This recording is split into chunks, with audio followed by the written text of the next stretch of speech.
Hello and welcome to our channel, Marvelous Videos. The crowned king of horror, legendary American author Stephen King needs no introduction. A huge number of films and TV series have been adapted from the novels of this winner of innumerable awards for his body of work. Though the films have done reasonably well, some of the TV shows based on his novels haven't received the kind of popularity and acclaim that's expected by the world. Some say that the TV adaptations often fall short of the popularity of his movies due to factors like the limitations of the medium for certain stories, while others believe that the task of translating his complex narratives and character development to screen is practically impossible. Creatively, the tendency for studios to stretch the novels to fit a series format is criticized for diluting the original source material and spoiling content. We at Marvelous Videos, however, feel that these underrated adaptations are still worth watching, and we'll be exploring 10 such underrated TV shows in this video. So get out your pen and notepad and start jotting down this list. This is our list of 10 underrated Stephen King TV series worth watching. Explore.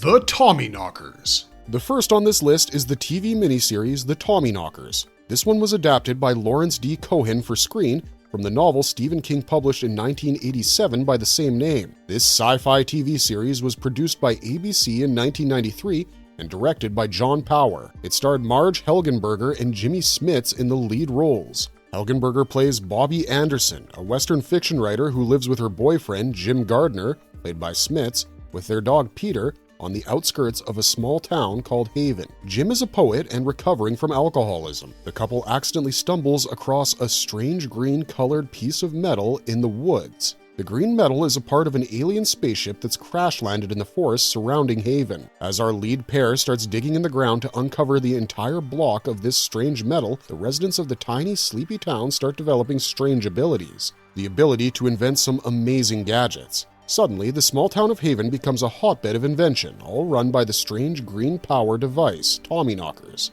The residents of Haven become obsessed with digging and developing more powers so they can invent more incredible gadgets. This leads to a lot of tragic events, mishaps, and social unrest in the small town, and in the end, it's left to the alcoholic poet to discover the secret of the evil alien entity Tommyknockers and rescue the residents from imminent doom. This TV miniseries started very promisingly as they tried to adapt the novel in Stephen King's trademark style of establishing the principal characters and their surroundings first, with some uncanny developments that hint at impending horror. The TV series failed in the middle as they failed to show the earth-shaking events that crop up suddenly in the novel and the climax where the creators could not capture the imagination of the author. This was primarily due to the weaker VFX in those times, production hassles, and the budget allocated for a TV miniseries. Even with those drawbacks, The Tommyknockers is still worth a watch, people.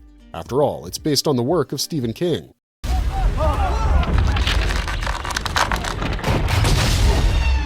Under the Dome, 2013 to 2015. Under the Dome, an American horror mystery drama TV series loosely based on Stephen King's 2009 novel of the same name. Loosely based by Stephen King's. The TV version of Under the Dome varies considerably from the book version, and he called the series very good while commenting on some of those differences on June 27, 2013. Chester Mill, a fictional small town in the USA, is trapped underneath a mysterious alien force field when it descends upon it from outer space. The massive, transparent, and indestructible dome suddenly cuts off the residents of the town from the rest of the world. Under the Dome tells the story of the residents of the town who must now discover the secrets and purpose of the dome or sphere and its origins for themselves. The government, armed forces, and the media surround the dome from the outside in an attempt to break its invisible barriers and face repeated failures. Cut off from the rest of civilization, the trapped residents, meanwhile, try to find a chink in the dome's armor from the inside. While learning about the dome, they discover about each other and the animals inside more than they ever wanted to know. Are they able to unravel the mystery of the dome? Will they ever find out where it came from and when and if it'll go away? These questions will always be at the back of your mind. The amazing storytelling of Stephen King, complete with the eerie small-town setting, psychological horror, and supernatural twists, is on full display. The sci-fi TV series premiered on CBS on June 24, 2013, and concluded on September 10, 2015, after completing 3 seasons spread over 39 episodes. The series was developed by Brian K. Vaughan and Neil Baer was the showrunner. The premiere of the first season of the series was one of the most viewed shows in the history of CBS. The series originally planned for 5 seasons and winded up after the third because ratings weren't consistently high. Apart from that, fatigue and doubts set into the minds of the creators whether they'd be able to recreate the magic of the rest of the first season or not. Amazingly, this TV series has Stephen King himself featured in a scene. Watch the series and find out yourself where and when. Also, don't forget to share your opinions about this series with us in the comment section down below. Fix its beam. The only emperor is the emperor of ice cream. Kingdom Hospital, 2004. This TV series was based on Lars von Trier's Danish 5-hour-long TV movie Rigid, which means kingdom in English. Kingdom Hospital had 13 episodes in the series and was developed by Stephen King in 2004 for American television. This was the first time King had adapted someone else's work and kept most of the characters from the original, although he did add a new central character named Peter Rickman, based on his own personal experience after being hit by a minivan. The series is known for its tangential plots and characters that recur throughout, as King called it, a novelization for television. Kingdom Hospital was directed by Craig R. Baxley and was aired by ABC from March 3, 2004 to July 15th of the same year. The series tells the story of the fictional Kingdom Hospital located in Lewiston, Maine. The hospital, previously called Old Kingdom, was built on the site of an old mill that manufactured military uniforms during the American Civil War and was burned down, killing a number of innocent patients. It was rebuilt and is currently called New Kingdom and is now haunted by the mysterious spirits. A group of doctors, the Keepers, are guarding the mysteries hidden in the hospital. The quirky staff and patients of this main hospital gradually become familiar with the supernatural occurrences that take place there. In the process, they discover the dark secrets of the Kingdom Hospital. Kingdom Hospital did have a few frightening moments, but lacked the absence of character development, humor, pacing, and the wild fluctuations in storytelling which are the hallmarks of Stephen King novels. Some critics felt that since King didn't write the series from scratch, these elements were missing from the TV series. But hey, we at Marvelous Videos enjoyed it, and we want you to watch it and let us know your thoughts on it in the comment section down below. Explain it to your whores! Explain it to them down in hell!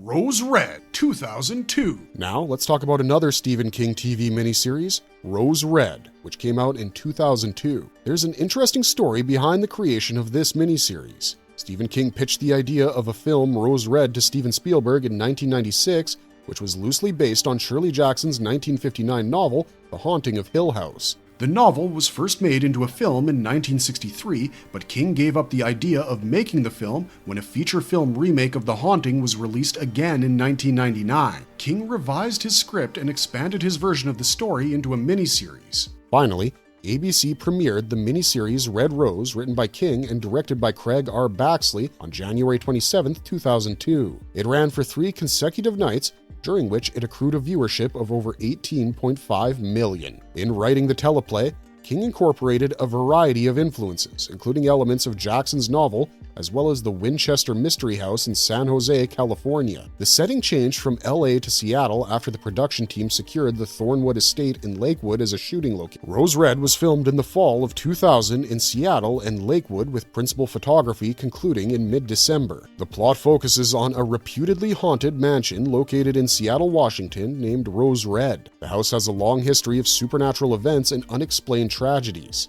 At the request of the man who has inherited the mansion, the house is investigated by parapsychologist Dr. Joyce Reardon and a team of gifted psychics. They stay in the mansion but unleash a terrifying force that threatens to destroy them all. Fun fact, ABC provided Rose Red with a $200,000 marketing campaign, which included extensive advertising. This included TV commercials, an elaborate campaign to make the fictional mansion and its history appear real, and a fake website for the fictional Beaumont University, which was featured in the film. They also published The Diary of Ellen Rimbauer, My Life at Rose Red, in 2001, a novel purportedly written by the fictional character of Ellen Rimbauer, the wife of the estate's owner. The novel was edited by the fictional protagonist of the miniseries, Dr. Joyce Reardon. The massive viewership did justify this innovative and creative launch campaign from the marketing team. Now we're moving on to the TV series The Dead Zone, which ran from 6 seasons from 2002 to 2007 and had 80 episodes, but is still regarded as underrated. In the USA, this TV series is also known as Stephen King's The Dead Zone and is a science fiction drama based on characters from the author's own novel of the same name, written in 1979. Produced by Lionsgate Television and Paramount Network Television, later CBS Paramount Network Television, for the USA Network, it was first aired in 2002. Johnny Smith, a small-town teacher, is involved in a car accident that leaves him comatose for about 6 years. After regaining consciousness, Johnny finds that everything's changed. His pregnant fiancée Sarah is married to another man, Walt Bannerman, who happens to be the town's sheriff. Sarah had married Walt Bannerman after giving birth to Johnny's son, who doesn't know about this fact. Johnny himself has changed as he's developed psychic abilities after the coma. With one touch, he can see things. Johnny begins having visions of the past and future triggered by touching items or people. Doctors attribute the visions to activity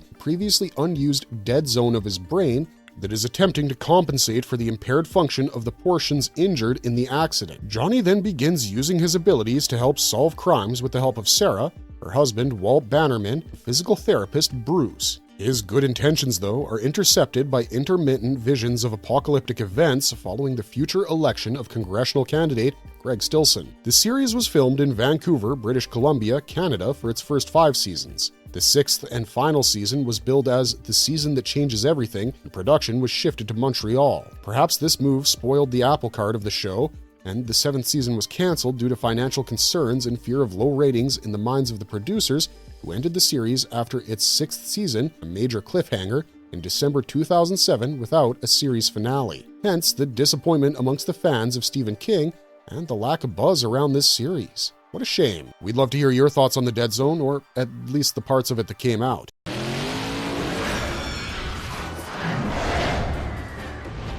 Nightmares and Dreamscapes, from the stories of Stephen King, 2006. The next series on our list today is Nightmares and Dreamscapes, from the stories of Stephen King, released in 2006. This is an American horror anthology TV series based on short stories written by American author Stephen King. It debuted on TNT on the 12th of July 2006 and ended its run on August 2nd that same year. While most of the stories in this 8-episode miniseries are from King's collection in the book of the same title, some have been sourced from his other collections. The series was well received by the viewers, but each episode had a different story with different characters, hence there was no lasting impression with the viewers. We guess that's why TNT, the cable channel, decided to end the series after 8 episodes. We think you should check this one out because the horror and the thrills from these short stories by King don't disappoint. Just don't forget to thank us after viewing it. We've already covered more than half of the series on our list, and if you're still glued to our channel, Marvelous Videos, we'd like to remind you to like and subscribe. What say, people?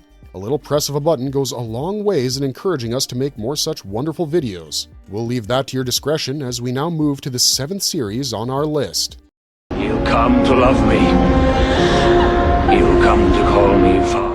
In 1999, Stephen King decided to create original content for television, something that wasn't based on his novels. King described the effort as a novel for television, and the miniseries was called Storm of the Century. The American horror television miniseries wasn't based on any of his novels, but was an original screenplay written by the author and directly produced for television. Produced by Thomas H. Brodek, the series had 3 episodes and was directed by Craig R. Baxley. It premiered on ABC on the 13th of February, 1999, and ran until the 18th of February. A dangerous blizzard hits an isolated town in Maine, but the residents are tormented by a mysterious stranger that accompanies the storm. The stranger has the supernatural ability to get into the minds of the residents of the small town and is bent on terrorizing people for his own desires. The mysterious stranger can not only get into the thoughts of the residents, but can also influence their dreams and turn them into nightmares. The town manager tries to stop the evil stranger, but fails as he has various magical and paranormal abilities. Soon, the residents surrender to the will of the stranger and decide to agree to the sacrifice that he demands of them. The hapless town manager finds his son disappearing into the storm with the mysterious stranger,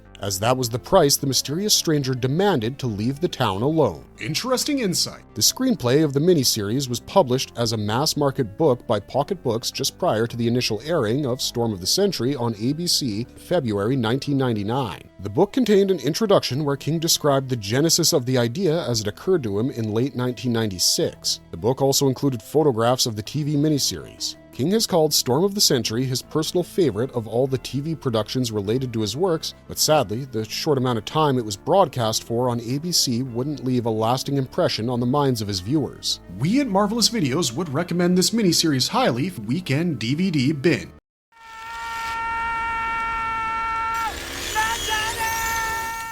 The next Stephen King miniseries on our list is called The Langoliers, which aired in 1995 on ABC from May 14th to May 15th in the form of 2 episodes, each one 90 minutes long. This series also never reached popular acclaim because of the inherent problems that lie with making a miniseries in the 1990s when that content sort of just got lost in a plethora of content available on various competing broadcasters. In the series, we see that during a red-eye flight from LA to Boston, several passengers awaken to find that most of the passengers on the airplane have disappeared, leaving behind personal belongings and even surgical implants. The ones remaining somehow manage to land the plane in a mysteriously barren airport. The airport has no power and they can't establish communication with the rest of the world. If that wasn't bad enough, they soon discover that everything around them is dull and lifeless, with matches falling to light, sounds lacking echo, food having no taste, even the bullets of their guns are unable to hit the targets and fall harmlessly to the ground. This leads them to believe that their plane has passed through a time rip, sending them to a past moment empty of people and energy. The frustration in the survivors due to the lack of comprehension of the situation leads to psychological issues in a few of them, which further aggravates into violent infighting amongst themselves. All they can hear is a strange crackling sound in the distance, the sound made by the monsters that chase and eat lazy children, called the Langoliers. As the sounds grow louder, they realize that the monsters are nearing the airport and they hardly have time or means to escape. Their only chance is a hypothesis of returning to their own time and space, refueling their plane and taking off, but honestly this seems impossible as the Langoliers are all around the plane. If you want to find out whether they managed to escape that quagmire, you should watch it over the weekend and don't forget to tell us if you enjoyed it.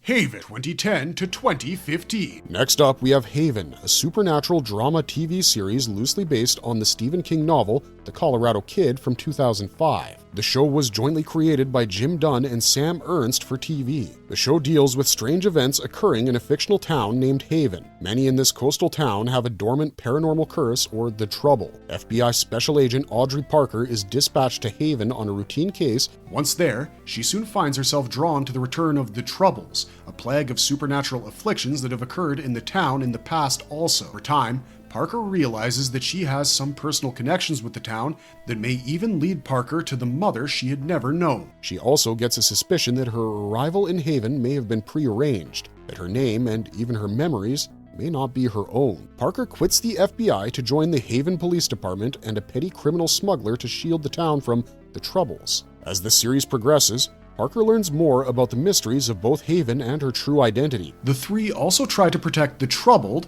the affected residents of the town, from not only the effects of the Troubles, but also from the other residents of the town. People of Haven are so terrified by this curse that they're keen to take drastic measures against those who are troubled. This American/Canadian co-production premiered on July 9th, 2010 on Sci-Fi and concluded on December 17th, 2015 for 5 seasons comprising 78 episodes. The show referenced towns and peoples from Stephen King's other works, but the reason this show was cancelled after 5 seasons is a mystery that may one day be solved in some other work of the King of Horror. Until then, Haven is definitely worth a watch. This brings us to the 10th and final series on our list today.